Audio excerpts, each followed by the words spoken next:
Hi there. Welcome to Giant Steps IG Live series. This is a series where we're talking to friends and colleagues who've been involved with the company over the years, but also people who we think are thought leaders and can sort of add some insight into sort of what's going on in the crazy world at the moment. And also don't forget that Giant Step is celebrating 30 years at the moment. And we built something called the Vault, which is at Giant Step /Vault. And in the Vault, there's photographs, there's posters, there are performances, some of them never been heard before, and there's also videos as well. And next week on the IG Live series, I'm going to have Babel Gilberto joining me, and that's going to be on the 21st of December. So today we've got Pablo Henderson, and I think he's here. I'm just looking for him. Let me see where he is. Okay, we're going to bring. All right, Pablo, I just invited you. There we go. How's it going? Good. You turn your. There we go. There we go. You got me good? There we go. Yeah, you were lying down. Well, we might end up that way by the Got a end bit of of a this talk. There we go. So first of all, Pablo, were you happy with the result you just had? So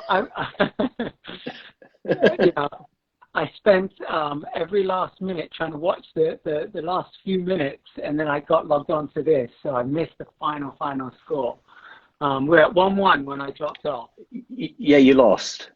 Oh my God! Pablo's a Liverpool fan. No, actually, you won the game. Your Bobby Firmino scored a header in the last minute, so you won the game. Congratulations. So you say I missed that for you. That's how much I love you.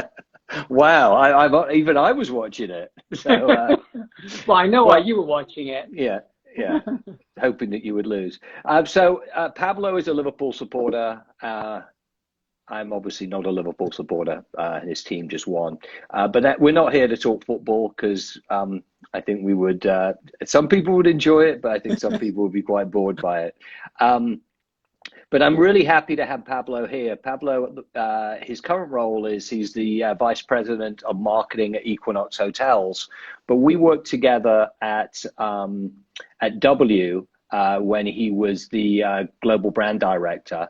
And we'll get into sort of like some of the stuff that we worked on together at W. But also, I want to, really talk about sort of the other things that he's done, the importance of wellness in his life, and also his interesting story, because part of what I want to do with this IG Live series is also have people who have what I feel are interesting and inspiring stories, but can also be thought leaders, also thought leaders in their industry, and also help us navigate this crazy world. So you have a really inspiring story, Pablo. So I kind of want to start at the beginning because, as I always say, our early years shape who we are and who we become. I'm going to let you do most of the talking about it because it is your early years. But you were brought up in West London, and I think it's hard for Americans really to understand the story. Of what it was like growing up in England, especially West London back then. And your story is also extremely interesting. So why don't you tell the audience a little bit about sort of your background, and then I'll sort of continue asking some questions about it. Yeah, for sure. I mean, I think that we have a tendency of looking at our childhood in very unique ways, particularly because we kind of either romanticize our childhood, we self-edit, we take out some of the really yucky parts if we feel like we need to protect ourselves. And I've honestly struggled with looking back at the years that I grew up in London, because some of it was really not that great. And some of it I long for with great nostalgia. I grew up in what is now a very trendy part of London, very I couldn't even afford to live Right. Yeah. Yeah. When I actually grew up there, my parents, who my father's black, my mother's white, father was a jazz musician, my mother was an intellectual, for lack of a better term, you know, basically somebody who was not very entrepreneurial, but very sophisticated. She's French. She moved to London, and they were in this relationship, which was really not cool back then. You know, a mixed race relationship in the 60s, and by the time I was born, the 70s, was still not cool. In fact, I was talking to my mom recently, and we were talking about Ladbroke Grove in those days. She reminded me of a white man that came and spat on her for carrying a black baby. So I think a lot of people they have this notion of Notting Hill as this Hugh Grant story. Right, right. I was like a rom-com. Yeah, yeah. And survived. It was Polish immigrants. It was Irish people who, you know, were viewed very low down on the spectrum. It was West Indians and some African immigrants. And rude boys on the corner, everyone going to comprehensive schools. Comprehensive schools, so everyone knows, they're the state schools. They're like the local schools, whereas if you were being given a better chance with education, you were going to either a state grammar school or you were at a private school. So the comprehensives, you know, not in every area, but in the cities, they were the harder schools as far as to get, you know, ahead from, right? Yeah. And harder in that, you know, you had to be pretty hard to survive. Right. So my parents really felt that my brother and I should have the best possible opportunity, and they sent me to this private school on the other side of town, well, not the other side, but in South Kensington, very posh neighborhood, and a very elite school. And I'm very, very blessed to have had that opportunity. But what it meant is that I lived these two lives that were very much in conflict. This fancy elite, you know, at the time it was ranked as the best school in London, and the wealthiest people went there. And I was living in a very poor neighborhood with really rough kids. My mom would always threaten, you know, my parents made my brother walk with books on his head, because my parents didn't want us to walk like the West Indian kids walked, which was like you had to have a walk to show that you were hard, otherwise you get your ass kicked. Yeah. And in that Small Axe show, I don't know if anyone's watching it, but they talk about how your walk could give you away. Yeah. Like if you didn't have a walk like a strut, you know, you were a victim. Yeah, in the most recent one, the kid who was from Surrey, who ends up in jail, he had to totally change his persona when he was on the streets of Ladbroke Grove, or else he was going to get his ass kicked. Yeah. He's in Brixton. Yeah. Actually, no, he does. He goes to Dub Vendor in Ladbroke Grove. So you know, there were little nuances like that you had to get hip to really quick. And but my parents just kept on insisting like that we use a certain level of grammar, and that, you know, we not dress a certain way and whatnot. And that was easily done in one context, but it meant living a dual life. I would literally sometimes take the clothes off that I wore leaving the house, because the problem was that I was perpetually branded by the mere fact that I wasn't wearing a uniform. So the uniforms that you wear have a badge on them, and people know where you're from and what you're about, just by that uniform, because they're mandatory in England. And I went to an international school where you weren't allowed to do uniforms. So everyone wore their very French bourgeois, you know, little style, which was an extra invitation for an ass getting beaten up. Yeah. So when I had to walk through from South Kensington up to Ladbroke Grove to Kensal Rise, it was like the gauntlet. Yeah. You didn't know whether you were going to make it or not. I'm not exaggerating. Not that you were going to get shot, because that's a very American thing. Yeah. But to get wet up, you know, you could get stabbed in a second. Yeah. And so that gave me a certain streetwiseness early on, and it allowed me to learn to blag and talk my way out of situations, and know how to dance between cultures in a way that later on, I think in life, would prove to be useful.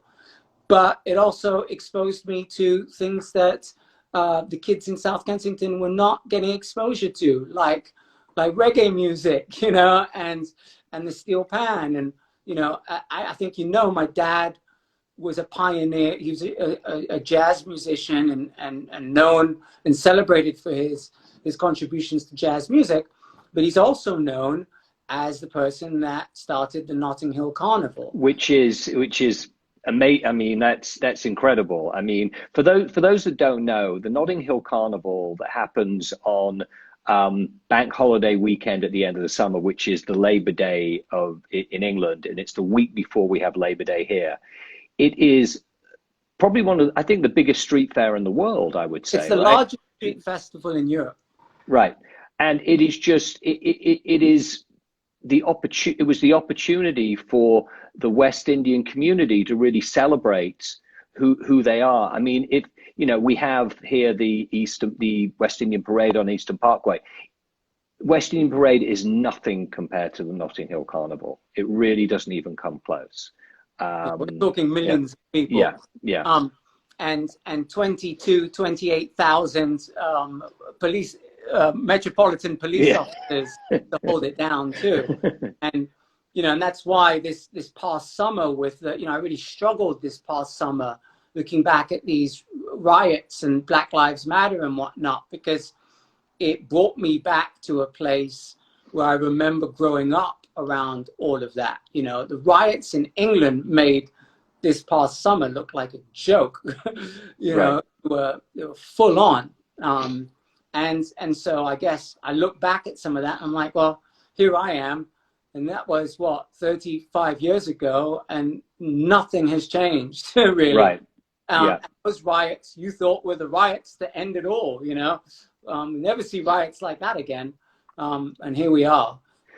Yeah, so I mean, we touched very briefly on the TV show Small Axe, and I just want to talk a little, because there's a lot of parallels to your growing up that are in that show. If people haven't seen it, it's the Steve McQueen series. It's 5 films.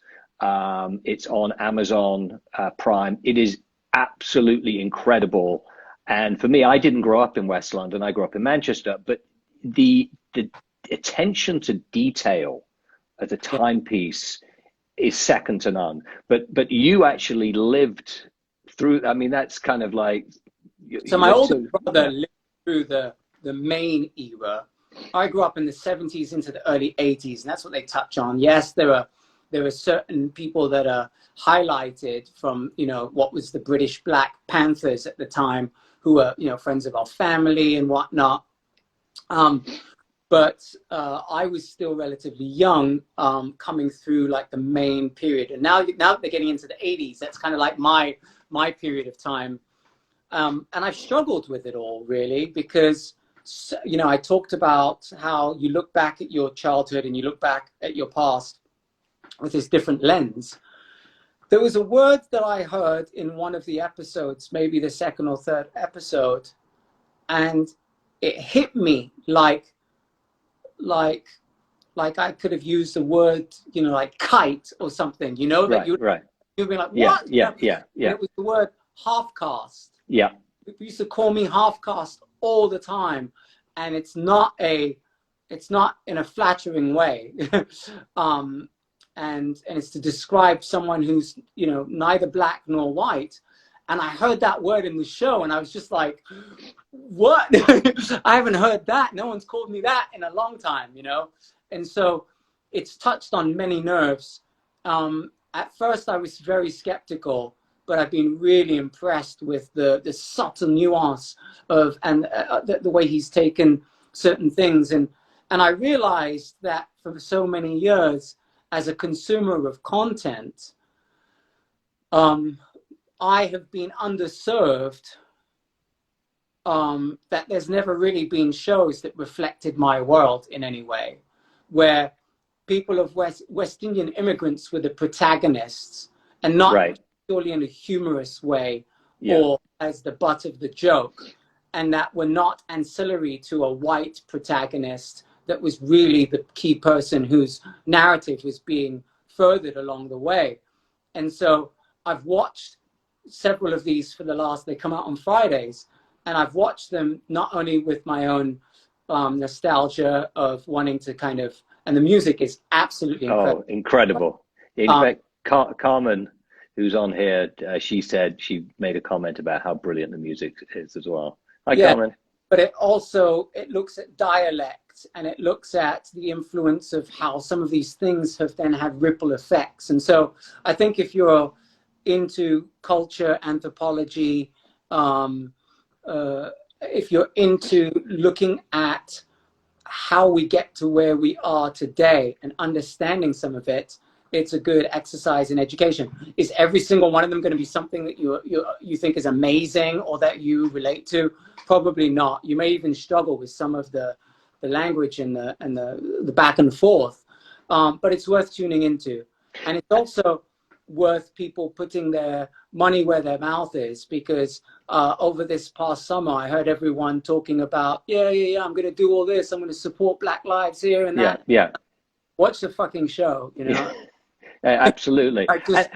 And also, I think it gives Americans a perspective of what it was like, people of color growing up in the United Kingdom. People don't really know that story, and how racist England, is has been as a country. I mean, it's a little bit better now, but there's serious underlying racism, and the story is very different because it wasn't the slave ships that brought people over. They came over, for a different reason. Invited by the Queen, Right.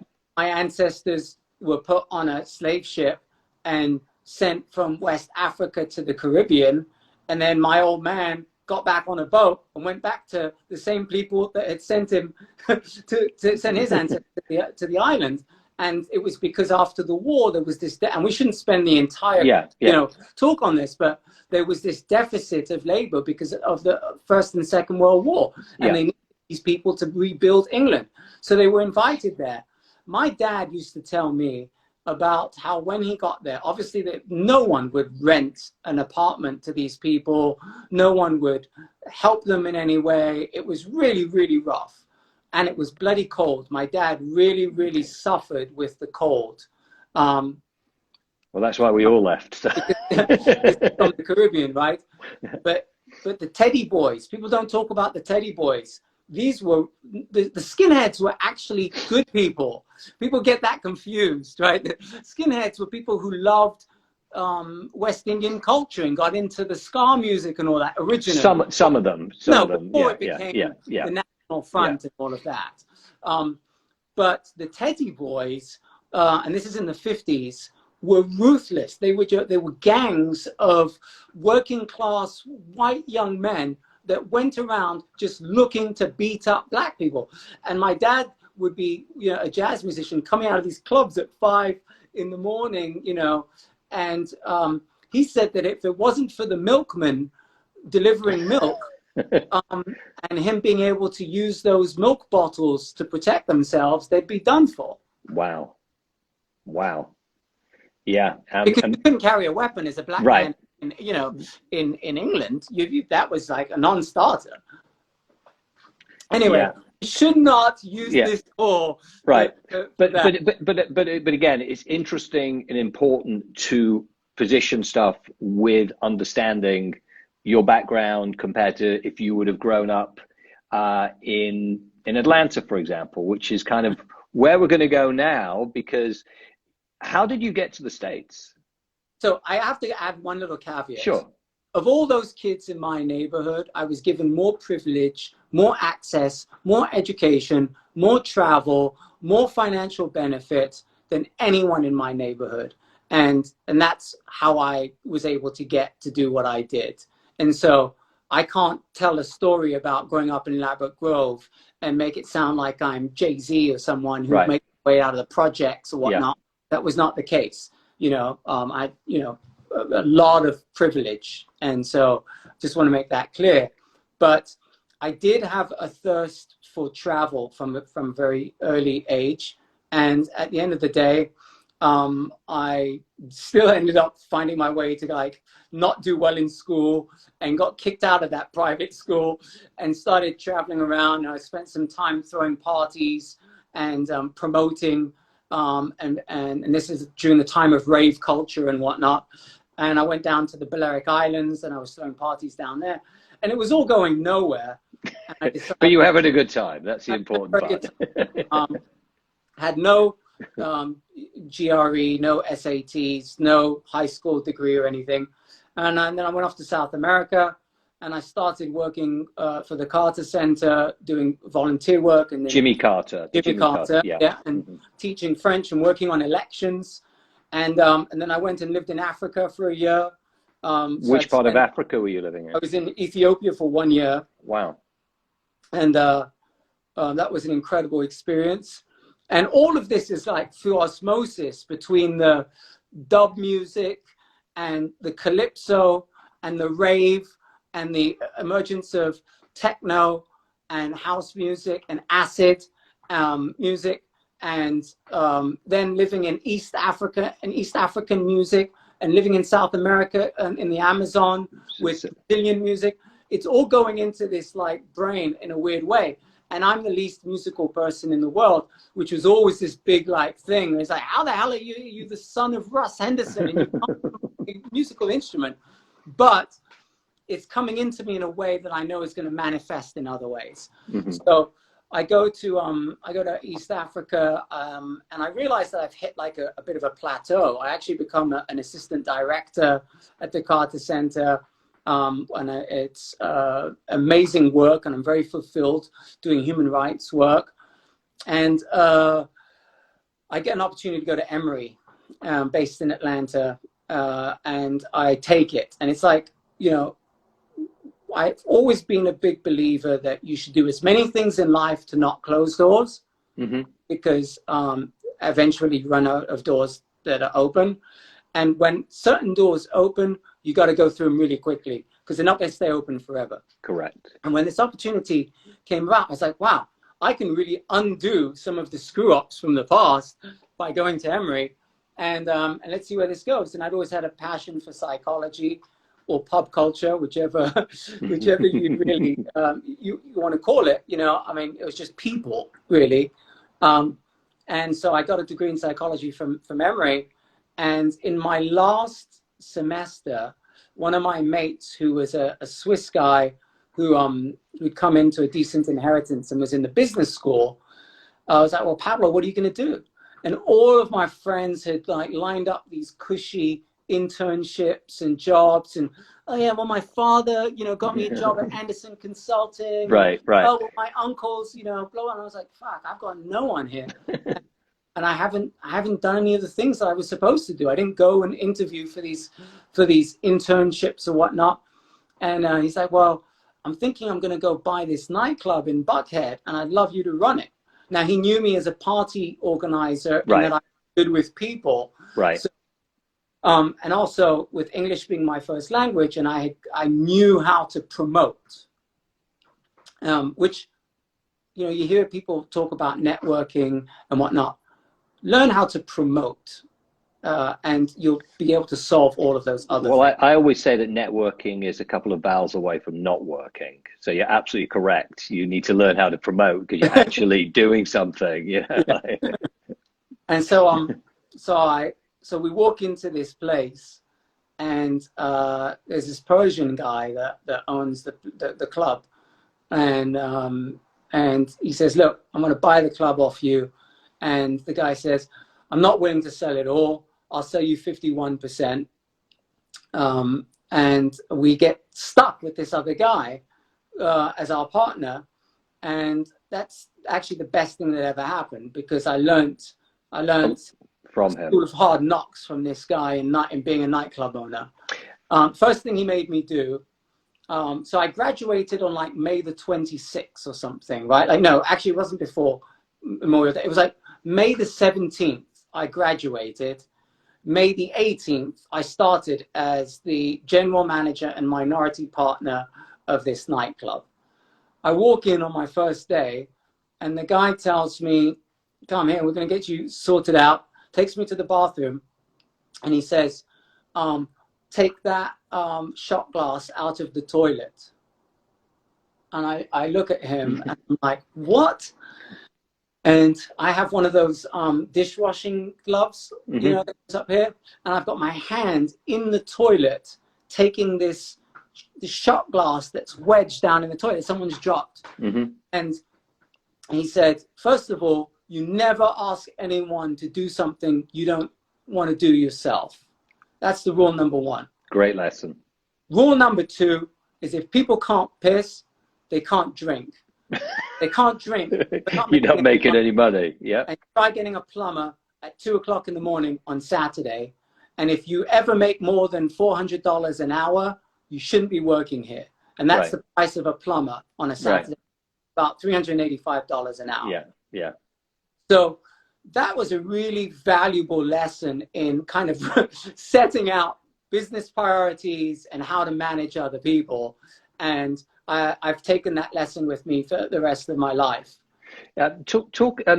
Atlanta musically is fascinating and has been the center of amazing music for so many years. Tell us a little bit about what was happening in the scene when you were there. Was that the Outcast days? Was it the Goody Mob days? What was the scene there? So you know, it's really weird. You know, when you're a former nightclub owner, it's very easy to end up being like these like faded rock stars. I hear some of them, you know, the Studio 54 guys and whatnot. It's like, fuck, dude, I don't want to hear about your stories anymore. Like, I get it. You know, we've all been around celebrities. We've all done, but that's an era that's kind of come and gone. Everyone thinks that their era was the best era ever. I will tell you that Atlanta in the 90s and the early 2000s was the best era. Great music. Potentially in the world, right? It was the epicenter of culture. R&B, yeah, definitely. And whether it was REM that was doing things in Athens, or it was Big Git and the Goody Mob, or it was Andre and Outkast, or it was Chili and TLC, or it was Dallas or Shakespeare, or I mean, I could go down a list Usher. Of the biggest producers in the world. Dallas Austin. I could go on Jermaine Dupri. LaFace. On and on and on. LaFace Records. And I just happened to be the idiot that fell on having the hottest nightclub in the city, you know, and so I opened up another nightclub after the first one, and it became this wicked hot spot. And, you know, the beauty of it is that it was this melting pot of the best hip hop, the best dance music, the best kind of like a new wave vibe, the best gay night. So at the end of the day, I kind of took some of what I was doing from picking off these cultures that I had been exposed to, and then figuring out that they all had worth. And I'll never forget that time, but I'm always very cautious to be kind of braggadocious about, well, yeah, I was working with this person and that person was coming and this is DJing. You know, pretty much if they were the biggest DJ from, you know, Funkmaster Flex to Red Alert to anyone that you can think of in, you know, DJ Trauma, DJ Mars, anyone in the hip hop world played my nightclub. And if it was electronic music, anyone in the electronic music during that phase played my nightclub. And if you were Denzel Washington or Madonna or Lenny Kravitz, that was the place to be. Came to the club. So that was it. Atlanta had a magic that I don't know where it's gone. I don't know if it's still there. I doubtful, because these things don't stay stagnant. They happen during a time. You seize the energy, you take advantage, and then it goes. And that's why I'm always very reluctant to say, oh, looking back on the good old days. Right. Because that's happening somewhere. Absolutely. Right Yeah. now, I'm not a believer in the back in the day conversation, but I think it's important for people to hear about that. And, my experience with Atlanta started at the end of the 90s when I started going down to the Yin Yang Club oh to my see God. the soul scene that was happening there, like India, Irie, Donny, Jiva. I mean, and I was blown away by it. This is incredible music. I took my dad to the Yin Yang Club. My dad was 80 something, and it was about 3:30, 4 in the morning, and I was just knackered. I was like, Dad, we've got to go. He's like, you can go if you want. I'll find my own way home. And that, that's just a testament to these old jazz heads. Right. On one hand, you're not going to go longer than these old jazz musicians. But on the other hand, it was a testament to the quality of the and music. The energy as well. Of the Yin Yang Club. Yeah. They were doing real things. Yeah. Amazing. The guy who was on keyboards playing live while they were freestyling hip hop to live jazz, my dad said was on par with Oscar Peterson. Wow. Yeah. Well, that's a pretty big compliment to make. That's incredible. I mean, Oscar was the greatest. So from the nightlife business, you got into still in hospitality, but you moved into the hotel business. Yeah, and that's how we met. So go ahead. Yeah, I mean, I've been really fortunate. It's felt like everything I touched kind of turned to gold, and I got a little bit arrogant and a little bit greedy, and felt like I was a little bulletproof, and I made riskier investments. And then 2008, 2009 hit. The crash, yeah. I was in the worst place and heavily invested in real estate, and it all fell apart. The good news for me was that I had already started to diversify a little bit into this very specific solution. It's a cottage industry. Hoteliers are very good at doing hotels. Right. They're shit at running hotspots. Right. Like best restaurant, the best night. Yeah. And that's why they have partners. Yes. I was very fortunate that there was a new operation coming into Atlanta, a very high profile project. And they asked me to head it up from a marketing perspective. And it opened up a lot of doors for me. And so I ended up having a slew of hospitality clients that I was consulting for. And aside from being a nightclub owner and bar owner and restaurant owner, I was now this hospitality consultant. And I realized that the hoteliers, it's like kind of playing Monopoly. You can have the little houses, but if you have a hotel, it's like right. Another story. And then I got plugged into doing W stuff, and that was like really great for me. But when the crash came, it all kind of fell apart, and they weren't hiring consultants. The contracts dried up. Things were not looking good. And I went kind of hat in hand and begged W for a job. And there were 4 Ws in Atlanta at the time. And I got a job at the one downtown, and that quickly ended up being several promotions and whatnot. And then I got a corporate job in Stamford, Connecticut, where Starwood was headquartered.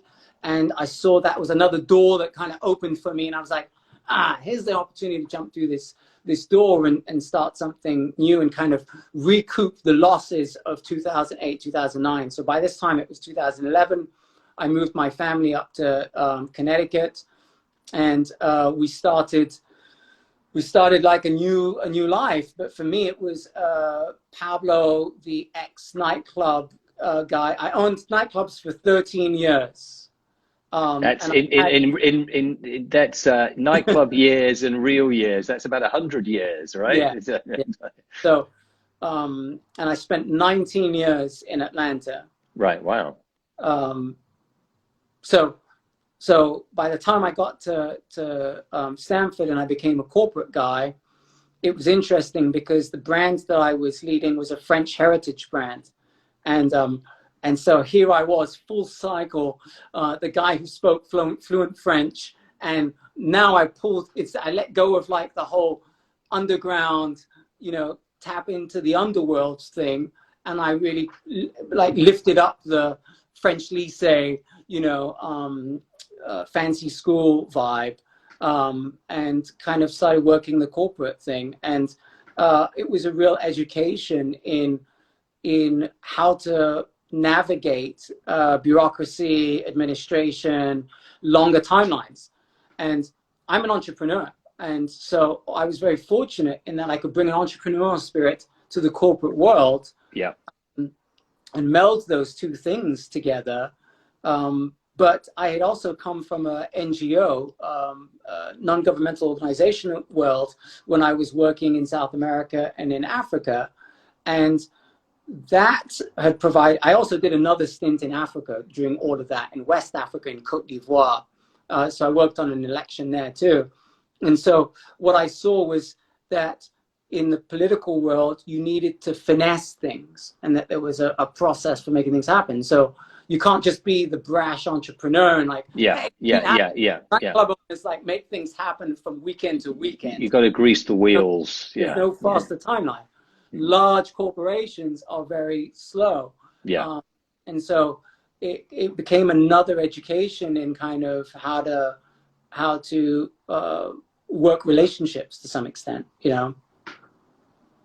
Yeah, and I think that explanation is very good because I work with a lot of corporations, Giant Step, but it's rare that I meet people who have that entrepreneurial, who are senior executives at these companies, big organizations, but they have an entrepreneurial spirit as well, and have an appetite for some sort of risk. And I always found working with you that, it wasn't just like, just go for it, but you had the appetite to take a little bit of risk because you could see that the reward from that would be quite large. And I think that is a nice segue to the project we worked together on, which was W Records, which I think was a very risky, on your end, a very risky, project to undertake. I mean, I never thought it was a risk, but but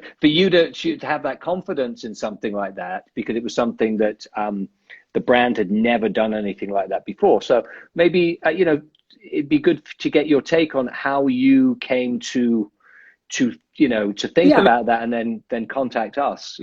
W had always been invested in music, and W is a brand that's been around for over 20 years and had really earned its credibility in the space. But times change and things evolve, and there was a new opportunity through some of the infrastructure that the brand had put in place to build out recording studios to take the program to the next level. Yeah. The problem was that the idea of doing a record label was so daunting.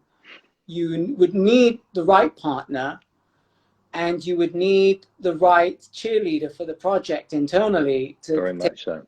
Finish line, and somebody who could navigate the internal needs at a legal level, financial investment, and understanding that the ROI around a project like that would be beyond the comprehension of a standard program. Yeah. And so we launched the record label with Giant Step as our partner and our agency of record on the project. Why we chose Giant Step, I think that I'm relatively smart, but where I'm really smart is in finding people that are smarter than me. And I think that is something that you have to be really good at identifying in yourself. Like, yeah, I'm good, but am I that good? And if I'm not, who is? And I mean, don't take this the wrong way, but you're a geek, for music. I'm a total no. I'm a total geek. I take that as a compliment. I mean, anyone who's listened to my podcast knows that. So I'm going to find someone that is so incredibly passionate about something and so invested and so geeky about it that I would give them expert status. And I've always been a bit of a fraud when it comes to music, in that I grew up in a very musical household, and I was a nightclub owner, but the way I was able to be so sophisticated as a nightclub owner is I surrounded myself by people that were in chat rooms, you Right. know, and understood EDM trends before they were even happening. And they Yeah. would say to me, Pablo, there's this fucking kid, he's Yeah. 17, called Cascade. You Yeah. could Yeah. book him for $1,000 and Yeah. he'll play the club. And I'm like, Cascade? Never heard of him. Yeah. I'm telling you, bring him, bring him.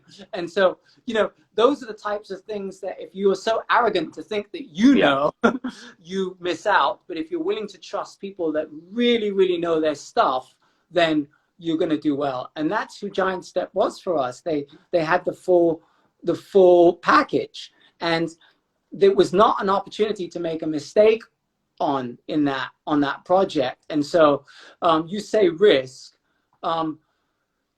Risk can be calculated, but the more you say, like Steven Spielberg goes to make a movie, he chooses the best lighting guy. He chooses the best person. You know, I didn't feel like it was the best I think people. I lost that at the end, but because you kind of you faded out a little bit, but yeah, I mean this is the challenge when it comes to marketing from a corporate level, getting involved with culture. It is there's a lot of blurred lines in it. And again, from my experience, I've been working with brands for 20 plus years. It's sometimes rare meeting somebody like you who gets it, and and I think that's probably why, we had so much fun and so much success with the project. I mean, we worked with people like Amber Mark, Perfume Genius, Japanese Breakfast, Roosevelt, Fifi Wrong, and we literally took it all over the world, and we're having the same sort of success that a regular independent record label was having, and it felt authentic. People didn't mind that W was involved, and it actually made sense that they were involved as well, which is kind of a rare thing. Authenticity has to be the heart of everything that you do, otherwise people sniff it out. And the partners say a lot about whether you're coming from an authentic place. Agreed. So you added to the credibility of the project from the get-go. The fact that we were able to completely circumvent the music streaming advertising model. We're not saying anymore. Yes, we did a very good job with that. Yes, yeah. No, I mean, the mere fact that we were able to actually be able to do something that was real, but still be recognized as a brand is the reality of it, And Red Bull, I have that is to me the North Star of many things. I think Vans does a lot of really good work. There are a lot of brands that I think do really incredible work in the culture space. But when you can get into the fortress, the palace of some kind, and still be your brand and not have to disguise yourself as something else, that is a testament to everyone, but it's also a way to be true to who you are, not only as a brand, but the people that work on the project. And so when I say circumvent, it's being true to what you are by putting out something that people want to consume, not just putting something out that's going to show a logo in someone's face. Yeah, agreed. So we're running a little bit out of time. There's lots of stuff I still want to talk about. We're in this COVID situation at the moment, and the hospitality industry has been severely affected by it. I wanted to get, as an industry expert, some of your thoughts of, well, where's it going? What are the trends that you're seeing that are going to come out of this time? And what is the future of hospitality looking like in a post-COVID world?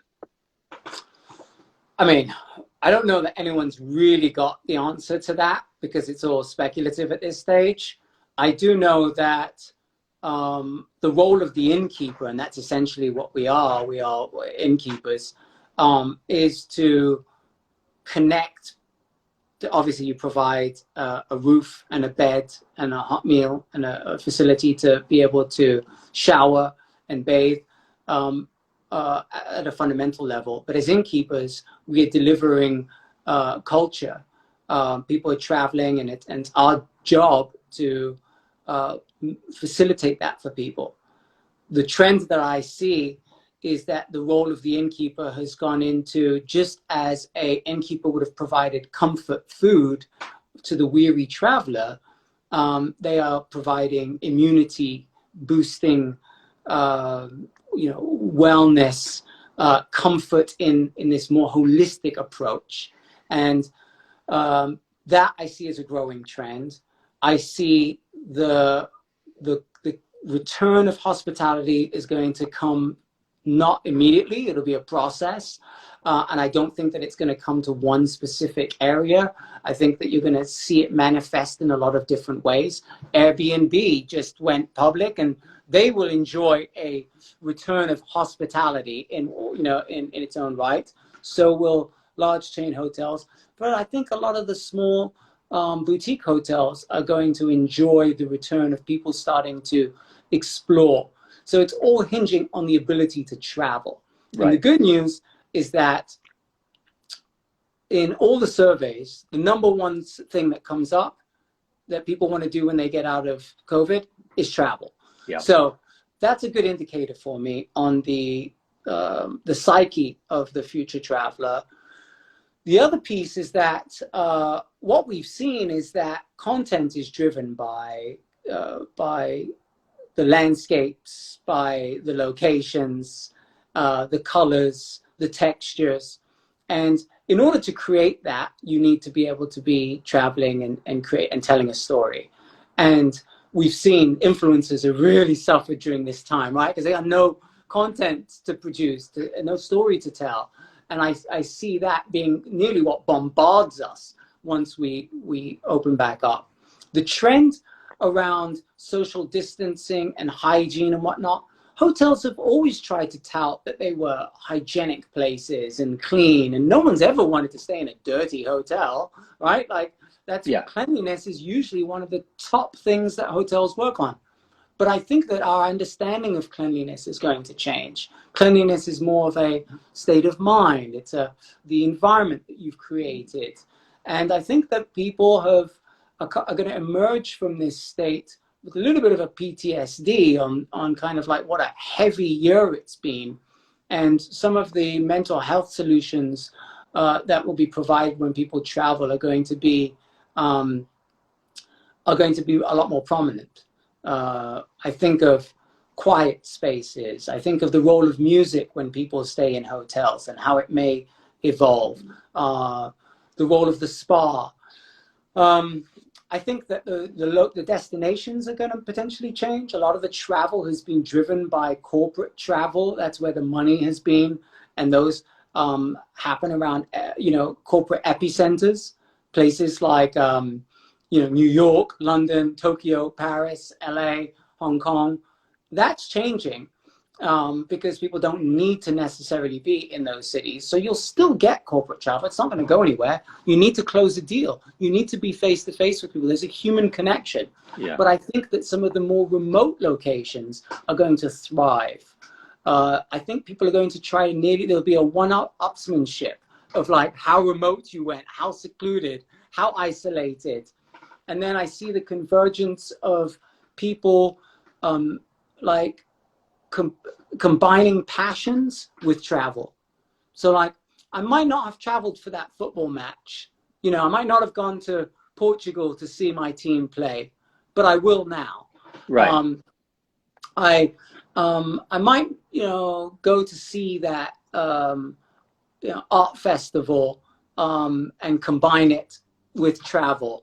I think culinary travel is going to be big. And I also think that from a wellness perspective, culinary is going to really come to the forefront.